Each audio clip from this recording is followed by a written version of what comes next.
J'ai non pas réalisé une exposition à la Villa Savoie, mais un film.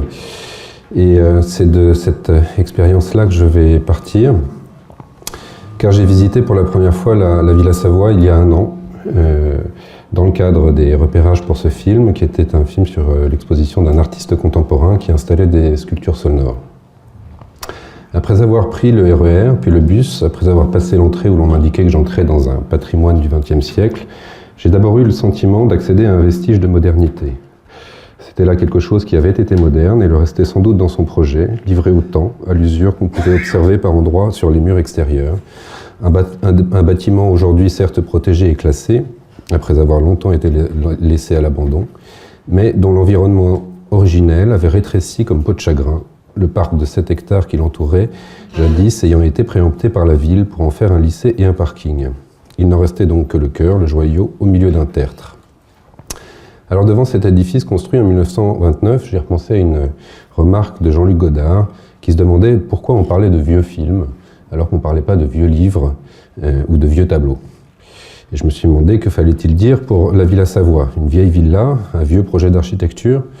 Non, probablement pas. Le cinéma est particulièrement sensible au vieillissement parce qu'il l'enregistre, mais cette villa n'est pas plus vieille que Citizen Kane ou À bout de souffle, pour parler de 2 films dont la modernité reste active, 2 films qui, pour ne pas être contemporains, ne restent pas moins modernes. J'essayais alors de me projeter dans le temps et d'imaginer ce que la villa avait été en termes de geste architectural, mais aussi pour ceux à qui elle était destinée, les Savoie.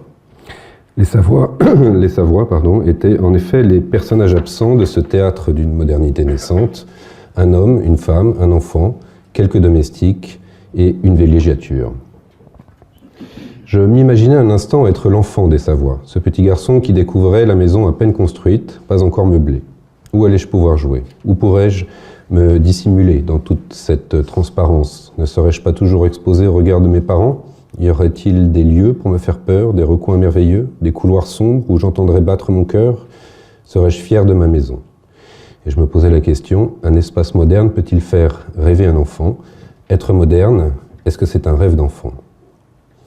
Au cours de cette première visite, je voyais aussi les autres visiteurs du monde entier, les étudiants en architecture, qui tous prenaient des photos et filmaient, se déplaçant dans le bâti en cherchant, à travers leur appareil photo, caméra, téléphone, des cadres dans les cadres et les encadrements déjà donnés par le bâtiment. Les lignes, les transparences, les ouvertures de la villa excitent en effet la pulsion de cadrer. Elles offrent aux visiteurs comme une profusion de possibilités visuelles, kaléidoscopiques, et bien plus qu'une pyramide d'Égypte ou que la tour de Pise. Aussi, les visiteurs contemporains font davantage que de prendre en photo des souvenirs qu'ils ramèneront chez eux. Ils révèlent cette puissance propre qu'est la Villa Savoie d'être déjà une machine photographique et cinématographique qui découpe, encadre ou occulte une part du réel et de la nature environnante. J'ai donc marché à mon tour dans la villa en me demandant comment la filmer et en y convoquant ma propre mémoire de cinéma. Car la Villa Savoie pose très clairement des questions de cinéma, c'est-à-dire des questions de cadre, mais aussi de mouvement, de corps, de rapport au sol, de lumière, de narration. Je partirai ici de l'une de ces questions, celle de la lumière, pour évoquer comment architecture et cinéma peuvent se regarder l'un l'autre dans le miroir de la modernité. Ce qui frappe, en effet, et ce qui m'a frappé tout de suite à la Villa Savoie, c'est cette quantité de lumière naturelle qui pénètre dans la villa. Dans la salle à manger, ouverte par des baies sur les 3 côtés, dans les chambres, la cuisine, dans le couloir et son ouverture zénithale. Une lumière qu'on ne voit pas en quelque sorte parce qu'elle est partout, indifférente, généreuse.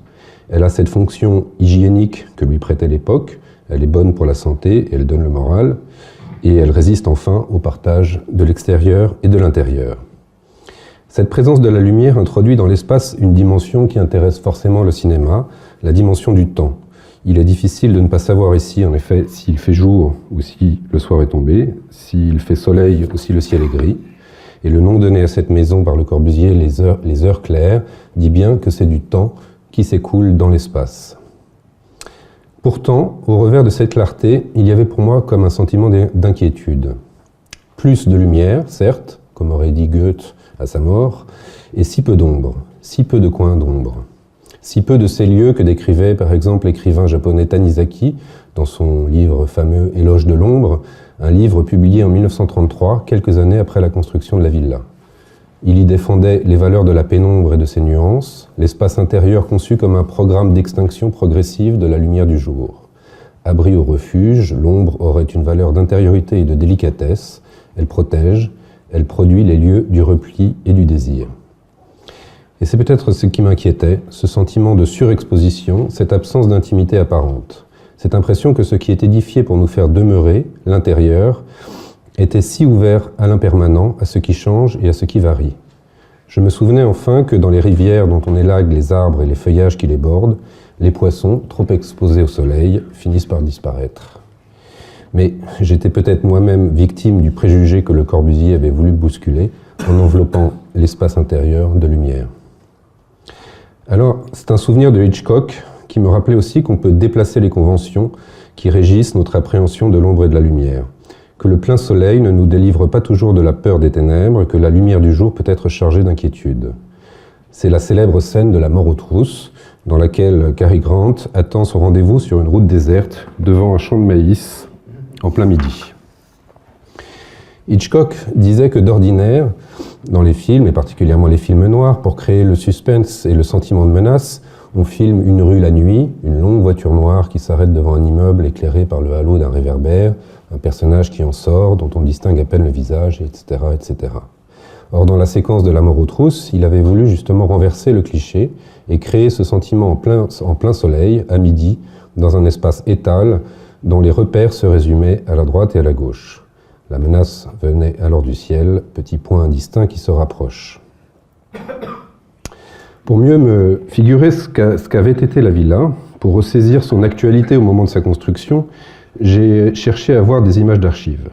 Et j'ai trouvé ce film réalisé en 1930, La villa à peine construite, réalisé par Pierre Chenal, L'architecture d'aujourd'hui. C'est un film muet, dont les cartons assez didactiques inscrivent les réalisations de Le Corbusier dans la modernité de son époque. Alors, je vais essayer de vous en montrer un extrait. Si je retrouve...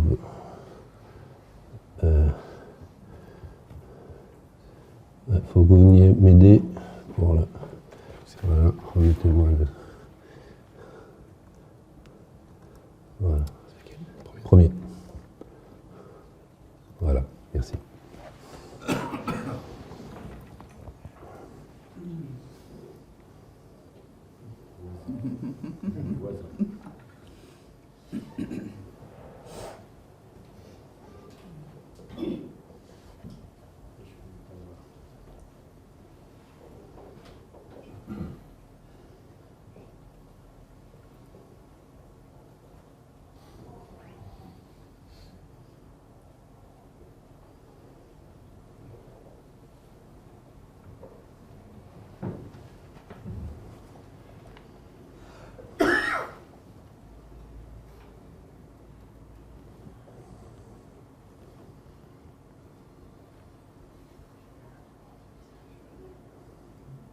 Ok, on peut le escape et revenir au diapo.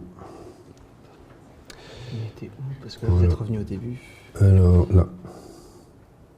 Non, plus haut, plus haut, plus haut. Voilà. Voilà.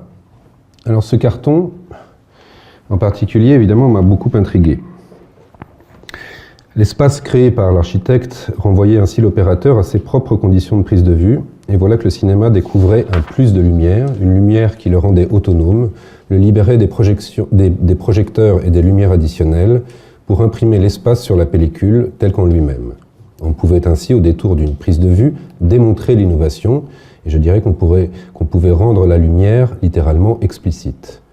On pouvait voir dans un intérieur domestique un espace photosensible comme la nature, on pouvait donc retrouver un désir de voir sans artifice, un sentiment de nudité, à même l'émulsion.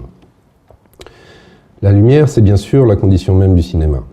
Depuis la Californie, où se sont installés les studios américains pour bénéficier de son ensoleillement, depuis les verrières des premiers studios de Méliès. Dans les décors intérieurs, les studios ont fini par inventer des éclairages savants. Les stars brillaient dans les pénombres, les directions étudiées, les clairs-obscurs et les contre-jours. Si la lumière artificielle vient au secours de la pellicule, elle finit évidemment par déployer son propre langage à la façon d'un ornement ou d'un drame, comme dans l'expressionnisme par exemple. Et puis au cinéma, évidemment, dès l'écriture du scénario, le partage est clair. Il y a les extérieurs et les intérieurs. On ouvre chaque séquence par l'identification d'un extérieur jour, extérieur nuit, intérieur nuit. Dans cette archive de 1930, la rencontre d'un fait architectural et du cinéma passe par la lumière et cette liberté de pouvoir filmer à l'intérieur comme on filme à l'extérieur. Mais il y a aussi le mouvement. Je remarque en effet que, vous l'aurez peut-être vu, dans la séquence de la salle à manger, l'opérateur a choisi de faire son panoramique de gauche à droite, du dedans vers le dehors, et non pas l'inverse. Il conduit le regard vers l'extérieur et réinscrit l'intérieur dans son environnement naturel. Il rejoue un principe formulé par Le Corbusier, qu'un édifice harmonieux est comme une bulle de savon, dont le souffle est réglé de l'intérieur. Ce mouvement d'appareil indiquait enfin le mouvement qui conduit vers la source même de la lumière, cette lumière de la nature sur laquelle est ouverte la villa.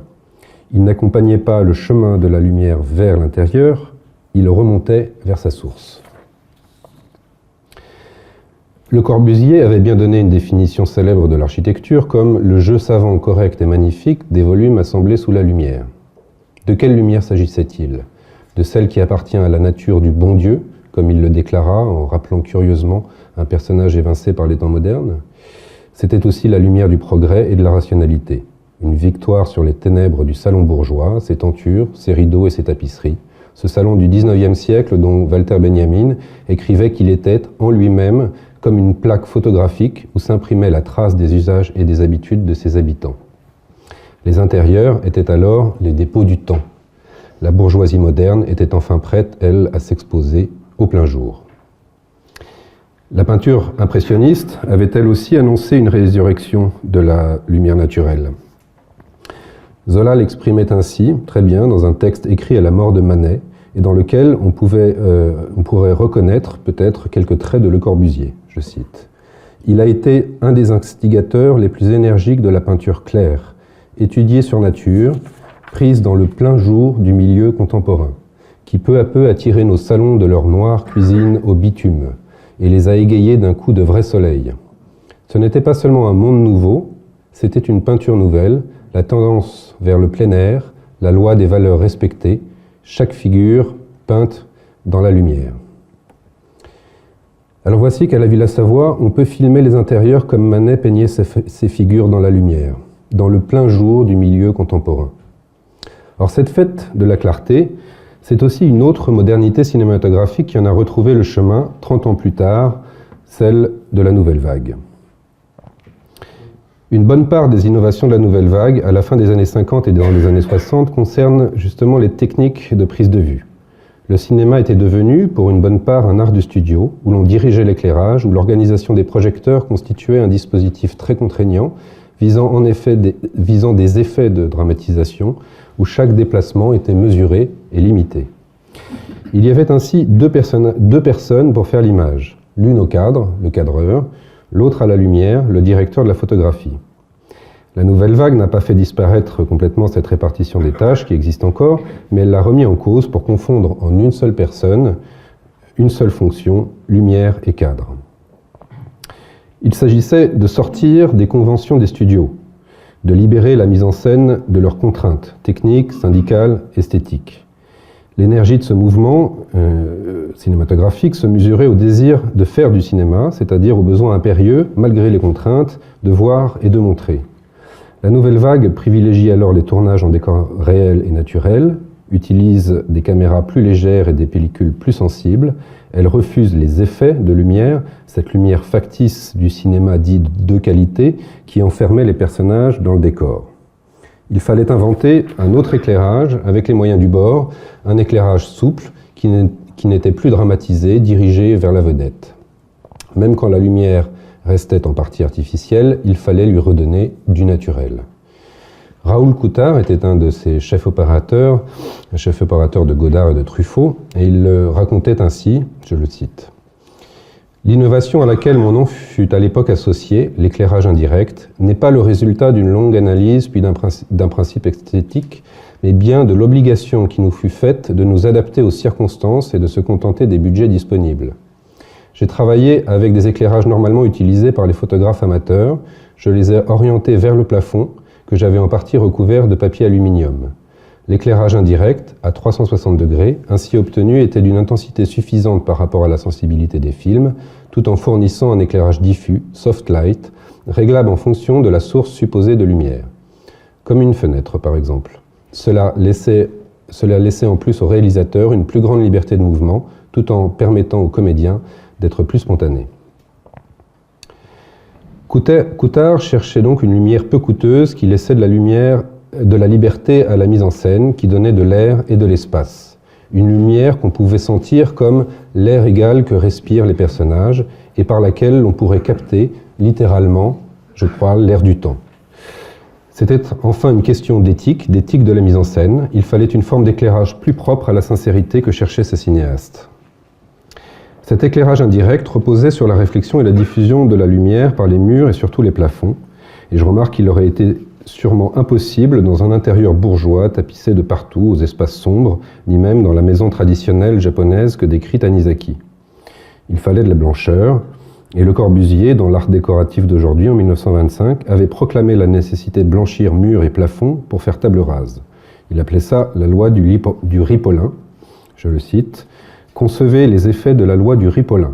Chaque citoyen est tenu de remplacer ses tentures, ses damas, ses papiers peints, ses pochoirs par une couche pure de ripolin blanc.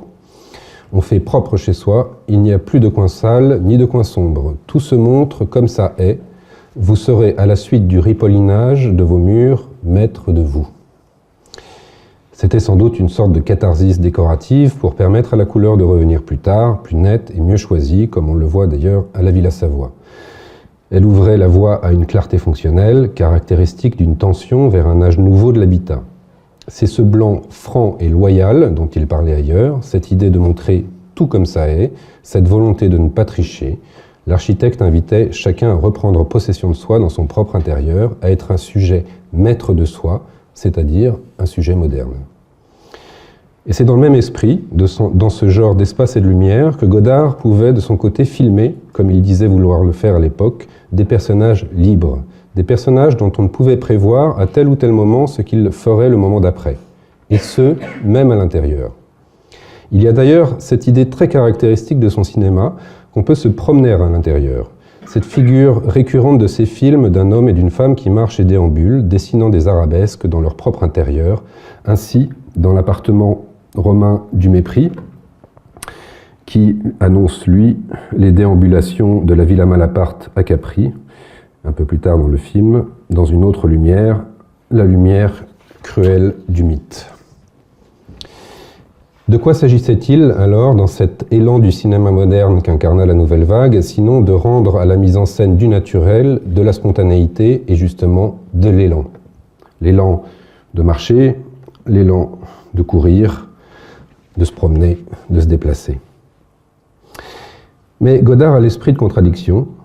Il n'aime pas s'installer dans un principe esthétique exclusif. Il aime au contraire le complexifier, le remettre en cause et le dépasser. Aussi, dès Alphaville, il va proposer à contrario un film poétique d'anticipation en noir et blanc, où règne la lumière artificielle.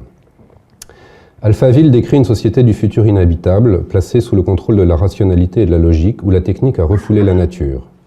Le film se déroule pour la majeure partie la nuit, dans des lumières artificielles qui s'affichent comme telles, et Godard semble se demander jusqu'où notre œil peut tenir dans la nuit des villes.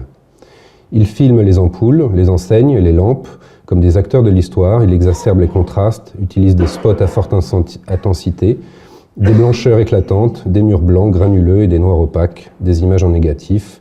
Il montre les sources. Je le cite. « C'est un film sur la lumière. Lemmy Caution, le protagoniste, est un personnage qui apporte la lumière à des gens qui ne savent plus ce que c'est. Je voulais, dans ce film, que la lumière soit quelque chose que l'on respire. La ville d'Alphaville semble en effet hors du temps, comme quand la lumière du jour intervient au milieu du film. C'est une source d'éclairage parmi d'autres, le soleil, une ampoule comme une autre. C'est un souvenir qui éclaire alors autrement, fugitivement, le visage de l'actrice. Ce souvenir nous restitue à travers la transparence des vitres comme un bien précieux, la valeur du jour, le prix de la lumière venue d'une nature qui restera pourtant hors champ. Ce sentiment de lumière, ce goût pour la clarté diffuse du jour, même si elle reste réfléchie, même si redirigée ou appuyée par des réflecteurs, Godard l'a souvent exprimé par cette figure récurrente de la fenêtre comme source, et plus particulièrement de la figure de la jeune femme à la fenêtre. Ce qu'Alphaville anticipe alors, c'est l'oubli que nous pourrions avoir de la lumière naturelle. Et je pense ici à ce que Richard Meyer rappelait lui-même dans un numéro de Architecture d'aujourd'hui consacré au rapport lumière-espace. Je le cite. Notre philosophie de la lumière, notre attitude vis-à-vis des différentes sortes de lumière, voici ce qui compte. C'est de réaliser avec émotion à quel point la lumière est une part essentielle de notre existence et combien celle-ci est vide quand nous en sommes privés. Une promenade dans la Villa Savoie nous rappelle aussi que le cinéma a non seulement documenté et accompagné l'avènement de la modernité, mais qu'il a parfois voulu la mettre en scène pour elle-même. Pour celui qui l'interroge avec la mémoire du cinéma, la Villa Savoie se reflète en effet dans une autre maison, celle de la famille Harpel, du mon-oncle de Jacques Tati.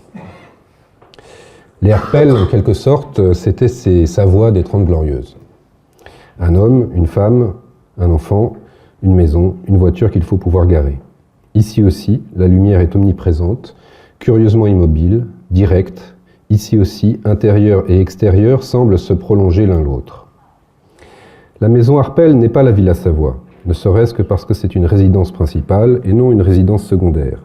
Il y a bien des allusions aux nouveaux principes de l'architecture, la blancheur, le caractère fonctionnel, le mobilier, la lumière et la transparence, la netteté des contours, mais c'est un simulacre de modernité, c'est une construction de cinéma forgée pour le regard du spectateur.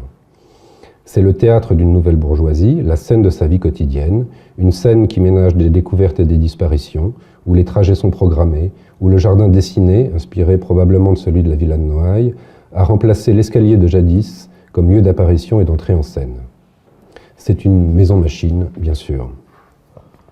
Madame Savoie faisait-elle visiter la villa à ses amis comme Madame Harpel, en s'exclamant sans cesse « c'est pratique, tout communique ».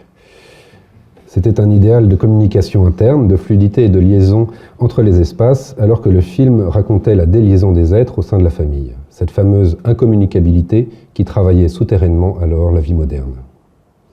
Tati radicalise ce contraste entre l'ancien et le nouveau. Il le figure, il le symbolise.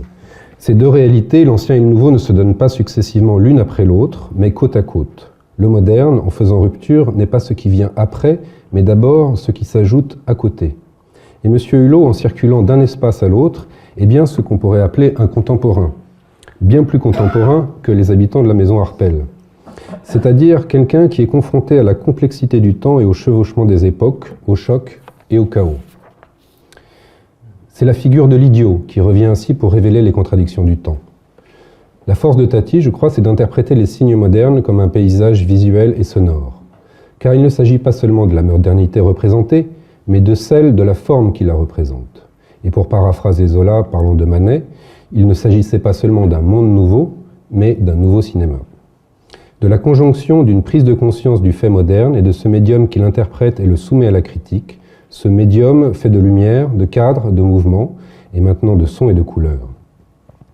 En 1958, il ne s'agit pas seulement de témoigner des nouveaux chantiers de l'urbanisme issus de la reconstruction d'après-guerre. Il ne s'agit plus seulement de documenter l'architecture moderne, comme le faisait Pierre Chenal en 1930. Il s'agit bien de la faire accéder à la représentation, cette architecture moderne.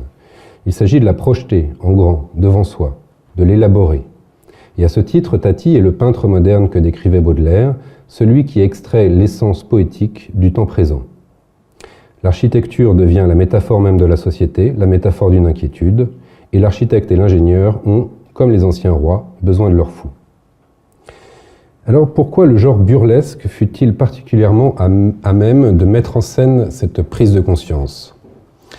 Sans doute parce que le burlesque, c'est ce qui expose le corps, ce qui nous fait entrer dans l'espace par le corps. Chaplin avait déjà lui-même affronté les temps modernes dans le film du même nom.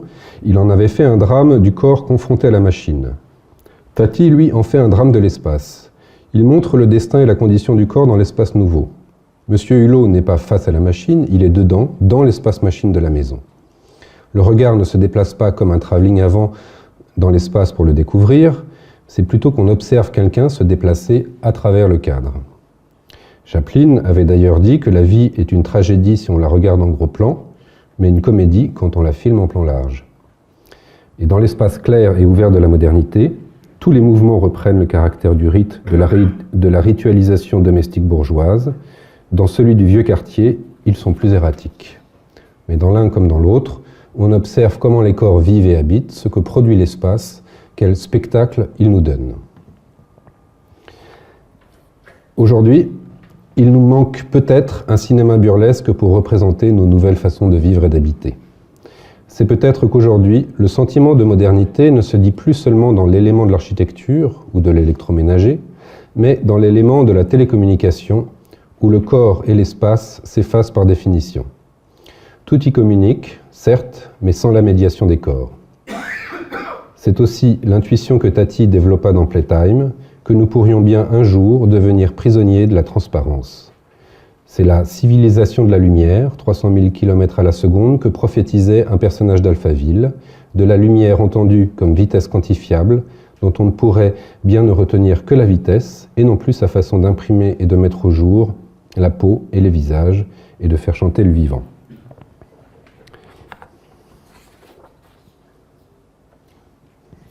On va passer cette vidéo. Aujourd'hui, des cinéastes contemporains continuent d'être occupés par le sentiment de la lumière, balançant entre la mélancolie de la pellicule argentique perdue et l'exploration des promesses du numérique, prenant acte aussi de ce que la projection elle-même, ce trajet de la lumière dirigé jusqu'à l'écran, n'est plus le seul espace où le cinéma a lieu. Je citerai parmi ces cinéastes, et dans des styles très différents, Philippe Garrel, Quentin Dupieux et Alain Guiraudy, et je voudrais pour terminer m'arrêter sur le dernier film de ce dernier, L'inconnu du lac, un film sorti il y a un peu plus d'un an.